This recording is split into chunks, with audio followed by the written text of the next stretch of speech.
السلام علیکم ورحمۃ اللہ وبرکاتہ۔ کیا آپ جانتے ہیں ربیع الاول کا مہینہ صرف نعت پڑھنے، جلوس نکالنے یا محفل سجانے کا نام نہیں۔ یہ مہینہ تو وہ سنہرا موقع ہے جس میں انسان اپنی زندگی، صحت، گھر اور دل سب میں برکت بھر سکتا ہے، لیکن افسوس ہم میں سے بہت سے لوگ اس مہینے کو صرف ایک رسم کی طرح گزار دیتے ہیں۔ نہ ہمیں اصل مقصد کی خبر ہوتی ہے، نہ اس رحمت کا احساس جسے چھوڑ دینے کی وجہ سے ہمارے گھروں میں بیماری، بے چینی اور بے برکتی اتر آتی ہے۔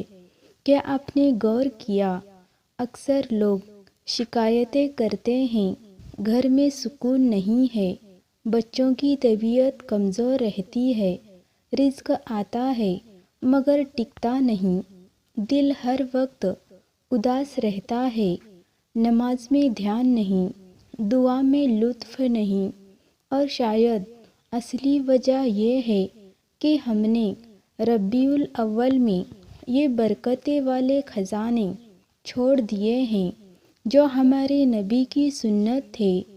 سوچ کر دیکھیے، اگر اس مہینے میں صرف 5 خاص نعمتیں اپنی زندگی کا حصہ نہ بنایا گیا تو پورا سال انسان نہ جانے کن کن مصیبتوں میں الجھا رہتا ہے، بیماریاں پیچھا کرتی ہے، برکت غائب ہو جاتی ہے اور دل سے چین سکون اٹھ جاتا ہے۔ لیکن اگر ان 5 چیزوں کو اپنا لیا جائے تو انسان صرف درست ہی نہیں بلکہ روحانی سکون اور گھروں میں رحمت کا مزہ بھی چکھنا ہے۔ ربیع الاول ہمیں آواز دے رہا ہے کہ ہم صرف جشن منا کر نہ بیٹھیں، بلکہ اس مہینے کو اپنی زندگی کی تبدیلی کا ذریعہ بنا لیں۔ یاد رکھیے، یہ وہ مہینہ ہے جس میں 12 تاریخ کو مکہ کی گلیوں میں ایسا نور اترا جس نے اندھیرے چیر ڈالے اور ساری کائنات کو رحمت، انصاف اور روشنی کا تحفہ دیا۔ یعنی ہمارے نبی محمد صلی اللہ علیہ وسلم کی ولادت بھی اسی مہینے ہوئی اور پردہ بھی اسی مہینے میں فرمایا۔ یہ وہ مہینہ ہے جس نے غریبوں کو سہارا دیا، یتیموں کو محبت دی، مظلوموں کو انصاف دلایا اور انسانیت کو اصل معنوں میں زندگی بخشی۔ تو سوچو، کیا ہم اس مہینے کو صرف چراغ جلانے اور نعتیں پڑھنے تک سمیت کر دیں گے، یا پھر اپنی نبی کی سنتوں کو زندہ کریں گے، ان کی سیرت کو اپنے گھر بار اور روزمرہ کی زندگی میں اتاریں؟ پیارے بھائیوں اور بہنوں، آج ہم شروعات کرتے ہیں ان 5 نعمتوں میں سے پہلی نعمت سے۔ اگر تم نے اسے اس مہینے میں اپنایا تو یقین کرو پورے سال صحت، طاقت اور برکت تمہارا پیچھا کرے گی۔ لیکن اگر اسے نظر انداز کر دیا تو نہ صرف بیماری تمہیں گھیر لے گی بلکہ زندگی کی خوشیاں بھی چھینتی چلی جائے گی۔ اور وہ پہلی نعمت ہے کھجور۔ تو بھائیوں اور بہنوں، ربیع الاول کی پہلی اور سب سے اہم نعمت ہے کھجور۔ یہ کھجور جسے جنت کا پھل کہا گیا، جس سے نبی روزہ کھولتے تھے اور جو نہ صرف جسم کو طاقت دیتی ہے بلکہ روح کو بھی روشن کر دیتی ہے۔ نبی نے فرمایا، جو شخص صبح 7 اجوا کھجور کھا لے اس دن اسے نہ زہر نقصان دے گا اور نہ جادو۔ سوچ کر دیکھو، ایک چھوٹا سا پھل اور اتنی بڑی حفاظت۔ آج کے دور میں لوگ انرجی ڈرنک، پروٹین بار اور کیمیکل والی مٹھائیوں پر تو ہزاروں روپے خرچ کر دیتے ہیں، مگر کھجور جیسی سنت اور برکت والی چیز کو صرف رمضان کا مہمان بنا دیا ہے۔ حضرت علی رضی اللہ عنہ فرماتے تھے، کھجور میں 70 بیماریوں کا علاج ہے اور یہ مومن کی غذا ہے۔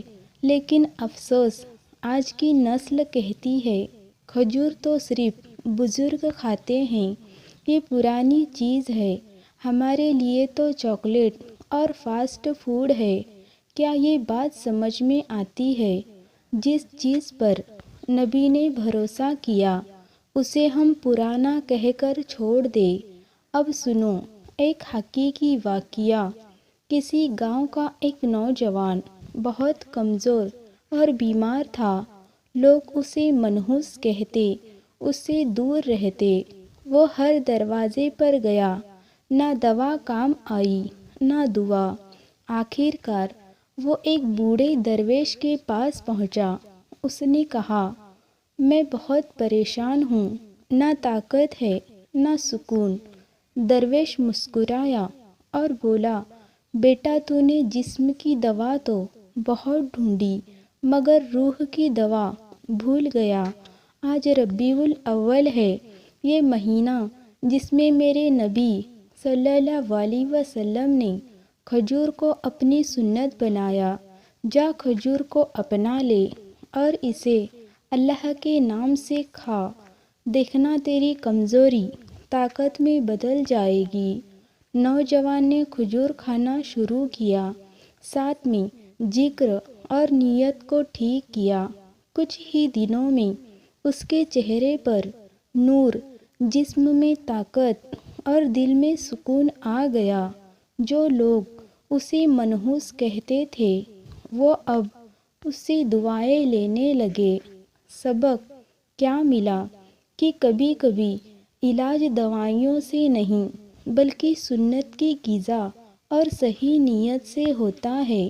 ربیع الاول ہمیں یہ پیغام دیتا ہے، اگر ہم نبی کی سنتوں کو اپنی زندگی کا حصہ بنا لیں تو صرف بیماریاں نہیں، قسمت تک بدل جاتی ہے۔ تو میرے پیارے بھائیوں اور بہنوں، آج سے یہ ارادہ کر لو کہ کھجور صرف رمضان کا پھل نہیں بلکہ ہماری روزمرہ کی زندگی کا حصہ ہوگا۔ یاد رکھو، جو نبی کی سنت کو تھام لیتا ہے وہ کبھی محروم نہیں رہتا۔ اب چلیے آگے بڑھتے ہیں اس دوسری نعمت کی طرف جو ربیع الاول کے مہینے میں خاص اہمیت رکھتی ہے۔ وہ نعمت جسے میرے نبی نے فرمایا کہ موت کے سوا ہر بیماری کا علاج ہے، اور ہے کولونجی۔ چھوٹے چھوٹے کالے دانے، لیکن اللہ نے ان میں اتنی طاقت رکھ دی ہے کہ انسان سوچ بھی نہیں سکتا۔ نبی نے فرمایا، کلونجی موت کے سوا ہر بیماری کا علاج ہے۔ سوچ کر دیکھو یہ کیسا چمتکار ہے کہ موت کے علاوہ ہر درد، ہر بیماری، ہر کمزوری کا علاج ان چھوٹے سے بیجوں میں موجود ہے۔ لیکن افسوس، آج یہ کلونجی ہماری رسوئی میں صرف پھلکے یا اچار کا مسئلہ بن کر رہ گئی ہے، جبکہ صحابہ اسے دوا سمجھ کر استعمال کرتے تھے۔ حضرت عائشہ رضی اللہ تعالی عنہا فرماتی ہے، ہم جب بھی بیمار ہوتے تو کلونجی کو شہد یا زیتون کے تیل میں ملا کر استعمال کرتے اور اللہ سے شفا ملتی۔ آج لوگ ایلوپیتھی کی گولیوں، کیمیکل انجیکشن اور مہنگی مہنگی دوائیں پر کروڑوں خرچ کر دیتے ہیں، مگر کبھی یہ نہیں سوچتے کہ ہمارے نبی نے ہمیں 1400 سال پہلے ہی دوا کا سب سے بڑا راز بتا دیا تھا۔ مدینہ شریف کا ایک بزرگ بہت بیمار ہو گیا۔ ڈاکٹروں نے جواب دے دیا، اب ان کا بچنا مشکل ہے۔ گھر والے رو رہے تھے، تب ایک نیک عورت آئی اور بولی، تم لوگوں نے ہر ڈاکٹر کو آزما لیا، اب کیوں نہ اپنے نبی کی دوا کو آزماؤ۔ اس نے کلونجی کو پیسا، ذرا سا شہد ملایا اور بوڑھے کے حلق میں ڈالا۔ دن گزرے، دھیرے دھیرے اس کی حالت سدھرنے لگی۔ جس انسان کو لوگ موت کے قریب سمجھ چکے تھے وہ چلنے پھرنے لگا۔ اس نے کہا، مجھے معلوم ہو گیا کہ شفا ڈاکٹر کی دوائیوں میں نہیں بلکہ اللہ اور اس کے رسول کے بتائے نسخوں میں ہے۔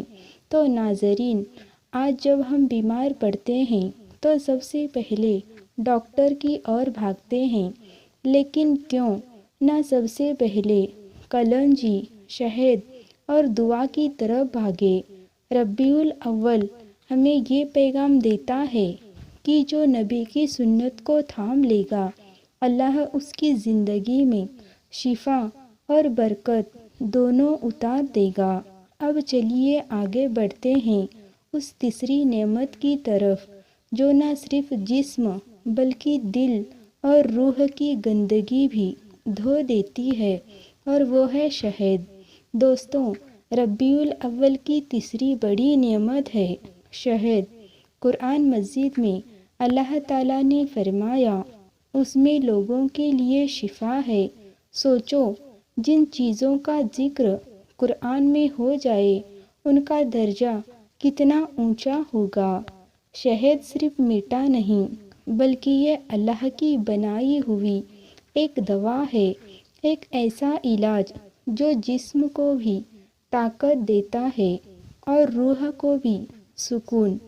رسول صلی اللہ علیہ وسلم نے فرمایا، شہد کھاتے رہو کیونکہ اس میں بہت بیماریوں کی شفا ہے۔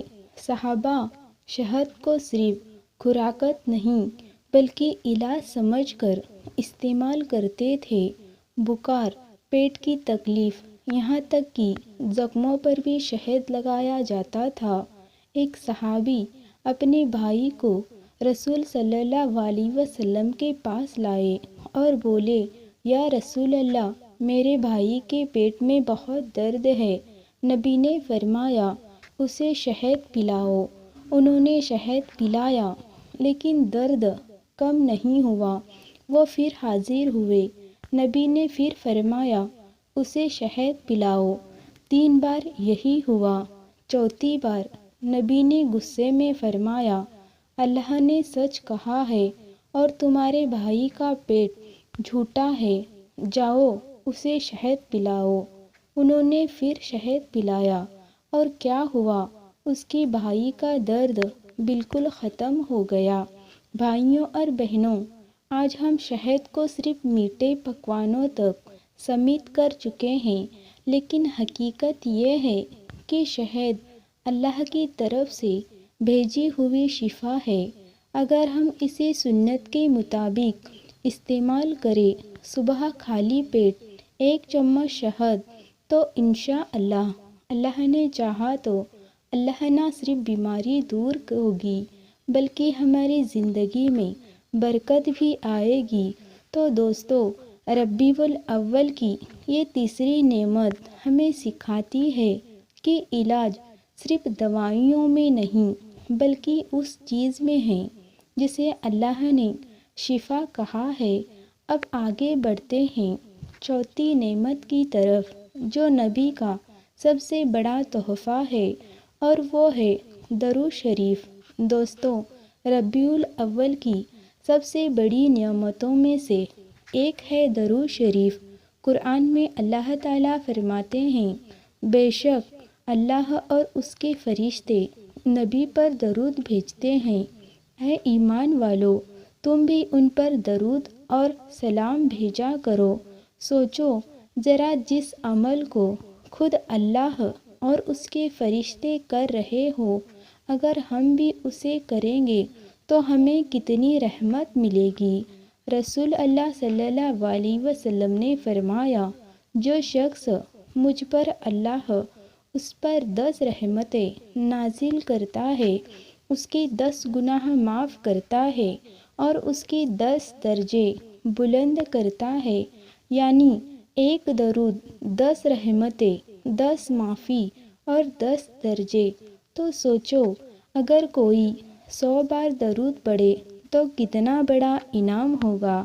صحابی حضرت ابی بن کعب نے پوچھا، یا رسول اللہ، اگر میں اپنی پوری دعا درود پر وقف کر دوں تو نبی نے مسکرا کر فرمایا، تیری تمام فکریں دور کر دی جائے گی اور تیرے گناہ معاف کر دیے جائیں گے۔ سوچو ناظرین، صرف درود شریف پڑھنے سے نہ صرف گناہ معاف ہوتے ہیں بلکہ زندگی کی پریشانیاں بھی حل ہو جاتی ہے۔ آج ہماری زندگی میں ٹینشن، چنتا، پریشانیاں، روزگار کے مسائل، بیماریاں، ہر شخص کسی نہ کسی بوجھ میں دبا ہوا ہے، لیکن حل نہ دوائیوں میں ہے نہ دولت میں ہے، بلکہ حل ہے رسول اللہ پر درود بھیجنے کا، کیونکہ جب ہم درود پڑھتے ہیں تو اللہ کی رحمت کے دروازے ہمارے لیے کھل جاتے ہیں۔ تو دوستو، ربیع الاول ہمیں یہ سکھاتا ہے کہ نبی سے محبت کا اصلی ثبوت ہے زیادہ سے زیادہ درود شریف پڑھنا۔ اب آگے بڑھتے ہیں اگلے حصے کی طرف، جہاں ہم بات کریں گے ایک ایسی چیز کی جو اس دنیا اور آخرت دونوں کو سنوار دیتی ہے، اور وہ ہے توبہ اور استغفار۔ دوستو، اگر آپ سے کوئی پوچھے نبی کی امت کے لیے سب سے بڑا تحفہ کیا ہے تو جواب صرف ایک ہے۔ قرآن میں اللہ تعالیٰ فرماتے ہیں، نماز قائم کرو، کیونکہ نماز بے حیائی اور برائی سے روکتی ہے۔ یعنی نماز صرف ایک عبادت نہیں بلکہ ہماری زندگی کا سب سے بڑا سہارا ہے۔ رسول اللہ نے فرمایا، قیامت کے دن سب سے پہلے نماز کا حساب لیا جائے گا۔ اگر نماز صحیح نکلی تو باقی سارے اعمال بھی صحیح ہوں گے۔ سوچئے، اگر ہماری نماز ٹھیک نہیں تو باقی ساری عبادتیں بھی ادھوری رہ جائے گی۔ جب نبی کا آخری وقت آیا تو آپ کی زبان پر آخری الفاظ یہی تھے، الصلاۃ الصلاۃ، نماز کا خیال رکھنا۔ یعنی نماز نبی کی سب سے بڑی وصیت ہے۔ ذرا سوچئے، جب کوئی انسان پریشان ہوتا ہے تو سب سے پہلے کس کے پاس جاتا ہے؟ رشتہ داروں، دوست یا ڈاکٹروں کے پاس۔ لیکن نبی جب پریشان ہوتے تھے تو فوراً نماز کی طرف دوڑتے تھے۔ آپ فرماتے تھے، نماز میری آنکھوں کی ٹھنڈک ہے۔ یعنی نماز صرف فرض نہیں بلکہ دل کا سکون اور روح کی راحت ہے۔ ناظرین، آج ہماری زندگی میں سینکڑوں پریشانیاں ہیں، رزق کی تنگی ہے، بیماریاں ہیں، گھر کے مسائل، رشتوں میں ٹوٹا پھوٹی۔ لیکن سوچو، کیا ہم نے کبھی ان پریشانیوں کا علاج نماز میں ڈھونڈا؟ کیونکہ نماز ہی وہ دروازہ ہے جہاں سے اللہ کی رحمت اور مدد برستی ہے۔ تو آؤ اس ربیع الاول ہم سب یہ ارادہ کریں کہ نماز کو صرف عادت نہیں بلکہ اپنی زندگی کی پہلی ترجیح بنائیں۔ نبی کے اخلاق کی جس سے دنیا بدل گئی۔ اگر کوئی آپ سے پوچھے کہ نبی کی سب سے بڑی پہچان کیا تھی تو جواب صرف یہی ہے، آپ کا بے مثال اخلاق کا۔ قرآن شریف میں اللہ تعالیٰ فرماتے ہیں، اور بے شک آپ نبی بلند اخلاق کے مالک ہیں۔ سوچو ناظرین، یہ اللہ تعالیٰ کی طرف سے نبی کی شان میں سب سے بڑی تعریف ہے۔ نبی نے فرمایا، میرے بھیجے جانے کا مقصد یہ ہے کہ میں اچھے اخلاق کو پورا کر دوں۔ یعنی آپ کی زندگی کا مشن ہی تھا انسان کو اچھا انسان بنانا۔ جب مکہ کے لوگوں نے آپ کو پتھر مارے، خون سے لت پت کر دیے، تو بھی آپ نے بد دعا نہیں دی، بلکہ فرمایا اے اللہ میری قوم کو ہدایت دے، کیونکہ یہ جانتے نہیں۔ جب ایک عورت آپ کے راستے میں روزانہ کچرا پھینکتی تھی اور ایک دن کچرا نہ ڈالا تو آپ اس کا حال پوچھنے اس کے گھر پہنچ گئے۔ سوچو یہ کیسا اخلاقات تھا۔ جب دشمن آپ کے جان لینے کے لیے تلوار لے کر آیا اور بولا اب کون بچے گا تجھے، تو آپ نے مسکرا کر کہا میرا رب اللہ۔ وہ کانپ اٹھا اور تلوار گرا دی۔ ناظرین، آج ہماری سب سے بڑی کمزوری یہ ہے کہ ہم نماز پڑھ لیتے ہیں، روزہ بھی رکھ لیتے ہیں، لیکن اخلاق میں بہت پیچھے ہیں۔ ہم غصے میں برا بول دیتے ہیں، چھوٹی باتوں پر جھگڑ پڑتے ہیں اور چھوٹی چھوٹی غلطیوں پر رشتہ توڑ لیتے ہیں۔ لیکن نبی نے ہمیں سکھایا کہ اصلی مسلمان وہ ہے جس کی زبان اور ہاتھ سے دوسرے مسلمان محفوظ رہے۔ ناظرین، اگر ہم نبی کی امت ہے تو ہمیں ان کی سب سے بڑی پہچان اخلاق اپنی زندگی میں اتارنی ہوگی۔ یہی اصلی سنت ہے، یہ اصل عبادت ہے۔ ہم بات کریں گے نبی کی امت کے لیے رحمت، محبت اور رحم دلی پر، کہ آپ کیسے اپنے دشمنوں کے لیے بھی رحمت بن گئے۔ اللہ تعالیٰ نے قرآن میں صاف فرمایا اور ہم نے آپ کو نہیں بھیجا مگر ساری دنیا کے لیے رحمت بنا کر، یعنی نبی صرف مسلمانوں کے لیے نہیں بلکہ پوری انسانیت، پوری دنیا، ہر مذہب، ہر قوم کے لیے رحمت تھے۔ جب آپ نے دیکھا کہ لوگ ایک جانور پر زیادہ وزن لاد رہے ہیں تو آپ نے روک کر کہا ان بے زبان جانوروں پر رحم کرو۔ جب کوئی بچہ روتا تو نماز کو چھوٹا کر دیتے تاکہ اس کی ماں پریشان نہ ہو۔ جب ایک غیر مسلم پڑوسی بیمار ہوا تو آپ اس کے گھر عیادت حال پوچھنے کے لیے پہنچ گئے۔ وہ حیران رہ گیا کہ جس کے بارے میں اتنی نفرت پھیلائی گئی وہ میرے دروازے پر کھڑا ہے۔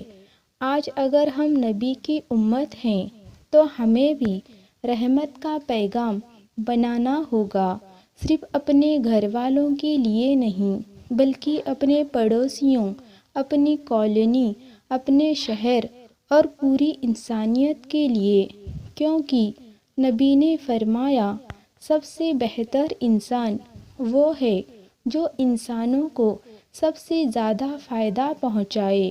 سوچو قیامت کے دن جب ہر نبی کہے گے نفسی نفسی، میرا نفس میرا نفس، تب صرف ایک آواز ہوگی امتی امتی، میری امتی میری امتی، اور وہ آواز صرف ہمارے نبی کی ہوں گی۔ نبی کی دعائیں امت کے لیے، ان کی آنکھوں کے آنسو۔ سوچو ذرا ایک شخص جس نے پوری زندگی اپنی امت کے لیے جی، اس کے دل میں سب سے زیادہ فکر کس کی تھی؟ اپنی امت کی، یعنی ہم سب کی۔ حدیث میں آتا ہے نبی اکثر راتوں کو اٹھ کر روتے، سجدے میں گر جاتے اور فرماتے یا اللہ میری امت کو بخش دے، یا اللہ میری امت پر رحم کر دے۔ ایک بار فرشتہ حاضر ہوا اور کہا اے محمد، اللہ تعالیٰ آپ کو یہ خوشخبری دے رہا ہے کہ آپ کی امت کے لیے آپ نے جو دعا کی ہے وہ قبول ہو گئی ہے۔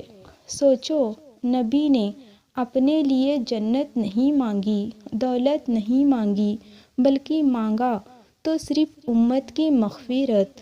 دوستوں، آج اگر ہم واقعی نبی سے محبت کا دعویٰ کرتے ہیں تو ہمیں ان کی اس دعا کے لائق بھی بننا ہوگا جھوٹ چھوڑنا ہوگا، دھوکہ چھوڑنا ہوگا، نفرت چھوڑنی ہوگی اور اپنی زندگی کو ان کی سنت کے حساب سے بدلنا ہوگا۔ نبی کی آخری وصیت جو انہوں نے امت کو دے کر دنیا سے رخصتی لی، زندگی کا سب سے آخری وقت جب انسان اپنی سب سے اہم باتیں چھوڑتا ہے۔ سوچو، ہمارے پیارے نبی جب اس دنیا سے رخصت ہونے والے تھے تو انہوں نے کون سا پیغام چھوڑا؟ حدیث میں آتا ہے، نبی بار بار یہی فرماتے تھے، نماز نماز اور اپنے غلاموں اور مظلوموں کے حق کی فکر کرنا۔ آخر وقت میں جب ان کی طاقت جواب دے رہی تھی تو بار بار زبان سے یہی الفاظ نکل رہے تھے، امتی امتی۔ یہ کیسی محبت ہے جو آخری سانسوں تک بھی صرف امت کا نام لے رہی تھی۔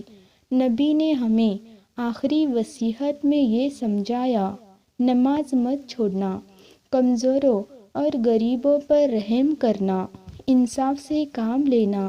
اگر آج ہم ان 3 باتوں کو اپنی زندگی میں لے آئے تو ہماری دنیا بھی سنور جائے گی اور آخرت بھی۔ آج ہم نے پورے سفر میں جانے کی ربیع الاول صرف ایک مہینہ نہیں بلکہ یاد دلانے والا پیغام ہے، محبت کا پیغام، رحمت کا پیغام، انصاف کا پیغام۔ اللہ تعالیٰ قرآن میں فرماتے ہیں، اگر تم اللہ سے محبت کرتے ہو تو میری اطاعت کرو، اللہ تم سے محبت کرے گا اور تمہارے گناہ معاف کر دے گا۔ یعنی محبت کا ثبوت صرف زبان سے نہیں بلکہ عمل سے ہے۔ نبی سے سچی محبت کا مطلب کیا ہے؟ ان کی سنت کو زندگی میں اتارنا، ان کی سیرت کو اپنانا، ان کی دعاؤں کا حقدار بننا۔ آج اگر ہم واقعی نبی سے محبت کرتے ہیں تو ہماری نماز میں، ہماری بات چیت میں، ہمارے اخلاق میں اور ہمارے لین دین میں ان کی جھلک نظر آنی چاہیے۔ سوچو ذرا، قیامت کے دن جب لوگ پیاسے تڑپ رہے ہوں گے، نبی اپنے حوض کوثر پر کھڑے ہوں گے اور پکاریں گے، میری امت میری امت۔ کیا اس وقت ہم یہ چاہتے ہیں کہ ہمیں روک دیا جائے اور کہا جائے، تم نے ان کی سنت کو بھلا دیا تھا، تم محبت کا دعویٰ کرتے تھے لیکن عمل نہیں کرتے تھے؟ آج ہمیں یہ طے کرنا ہے کہ ہماری محبت صرف زبان تک نہیں رہے گی بلکہ ہمارے کردار میں بھی جھلکے گی۔ تو آؤ اس ربیع الاول ہم سب ایک نئی شروعات کریں، اپنے دل سے نبی سے محبت کا اظہار صرف نعرے سے نہیں بلکہ نماز، سنت اور اچھے اخلاق سے کریں، تاکہ جب حوض کوثر پر ہماری ملاقات ہو تو نبی مسکرا کر ہمیں اپنے ہاتھوں سے جام کوثر پلائے اور کہے، یہ ہے میری سچی امت۔ اللہ حافظ۔